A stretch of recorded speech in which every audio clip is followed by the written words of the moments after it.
The process for conducting a review is going to be a little bit different based off of the organization and how they define it. But let's talk about some tips that's normally part of that review process. Now, at a high level, you might have a meeting, you might have an email that bounces around, you might have a sit down, you could have a phone call, whatever it's going to be. That's not necessarily what we're worried about. There's a lot of things that do need to be considered within that, but that's not our primary focus. What we want to focus on here is how do we break up the work? How do we assign responsibilities within the team to conduct the review? Because if we treat it as just some big monolithic process, we're probably going to be getting less out of it than if we take this specific approach. So the same way we break up a design, we want to break up a review. We want to divide and conquer. So when we plan the review, we want to look for the participants and the different roles those participants can fill within ensuring we've covered the scope of everything we wanted as part of the review. So this varies a lot based off of what's being reviewed. In this case, let's say we're checking out some requirements. The requirements then can be broken up into areas of coverage, if you will. I want to make sure my requirements are testable. I want to make sure they're correct. I want to make sure the scope is properly covered, that they're spelled correctly, they're accurate, and they're also technically accurate. Those are the things arbitrarily that I've picked up here. Your requirements might be slightly different. That's okay. It's based off of your quality standard and what's important for you. A Department of Defense project probably has different set standards for requirements than a commercial website. And that's okay too. We want to look at different aspects of it. And so within the coverage areas, we need to consider what's our process, what's our technology gaps, what's the way we're implementing things, what's the nature of the document. A design actually is definitely going to have different categories. Code's going to have different categories. Test cases are going to have different categories. And so really what we're trying to come up with is checklists. It's kind of like if you're taking a test, or taking a homework assignment, you have a rubric that tells you what you're being measured against. And you should use that rubric for your own internal quality as well as then what an instructor uses to grade your assignment. Same thing is true here for requirements. You have an internal rubric, what you're trying to drive towards when you're building your artifact, and then this is also the criteria by which other people will judge it. Now, when we come to the review, the best thing to do is the different participants to assign them specific checklists or different coverage areas in which they're going to focus their attention. They want to be the person who looks at technical accuracy or correctness or spelling and grammar. Why then are we doing that? I mean, again, I'm a clever guy. I can check for misspelled words at the same time. Well, it's not about the people. It's not about their skills or whatnot. It's about the focus. It's very difficult to read anything and consider all of the aspects at one time.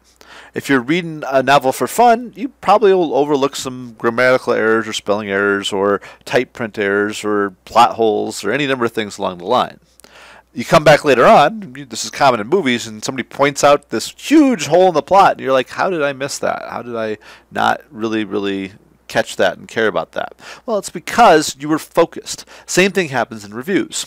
So what we want to do is split up the team and have each of them basically just read the document with that specific lens. Look for unmaintainable code. Look for circular design issues. Look for performance concerns inside of the tests that you're developing.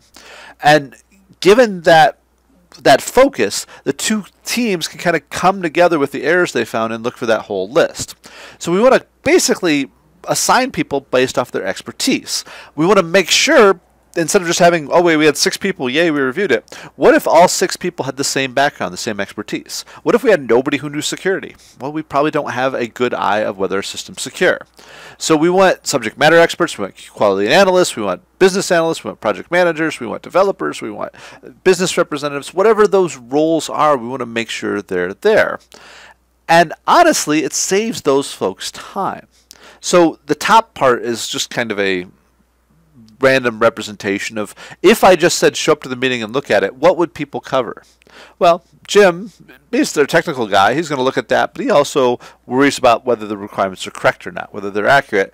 Yeah, he catches a few spelling errors and then maybe some accuracy. Maybe he's an all-around, good coverage. Susan is fantastic. She makes sure everything's correct and then touches a few other areas.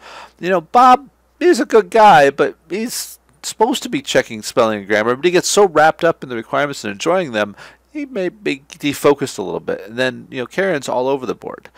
You can see the different people there, as opposed to if we assign them a task, each person does their thing and all their thing, and they look over the whole document. It's not to say they don't see other stuff. It's not to say they can't comment on other stuff. We just want to make sure that when I say, Jim, is this document technically accurate? Jim says, yes, I am completely confident that I've looked at it cover to cover for that.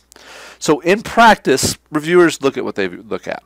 They're going to bring up notes is what they look at. And that's why we encourage having a facilitator and a scribe to be able to collect those notes and then centralize them. So if Jim happened to find something outside of Jim's specific area, we add it to the other person's. If somebody else found things in technical accuracy, we add them to Jim's list. Jim may or may not seen them. And if he had, then great. We just know it's been covered. If he didn't, we have that extra expertise being there. But again, we give people a predictable amount of time. I should be able to say if I have a 10-page document, it's going to take me 30 minutes to read it, and if I look at it from this scope, I'll be done. As opposed to if I'm having to do a bunch of stuff, I might have to reread it 3 or 4 or 5 times, and I don't know how long my review is going to take. I don't know how many people I'm going to need to do it, or how long the meeting is going to be. So the goal is, based off the results that people are finding in the review, to fine-tune your checklist, fine-tune your process. Understand, are errors happening up more often? Is this something I should be doing training ahead of time? Or is there something that people keep bringing up that's not on the checklist? I mean, maybe Jim does the technical accuracy checklist, but Karen keeps bringing up good points that Jim doesn't catch each time because it's not on the checklist. He's not learned about that. Reviews are a great educational mechanism for everybody involved.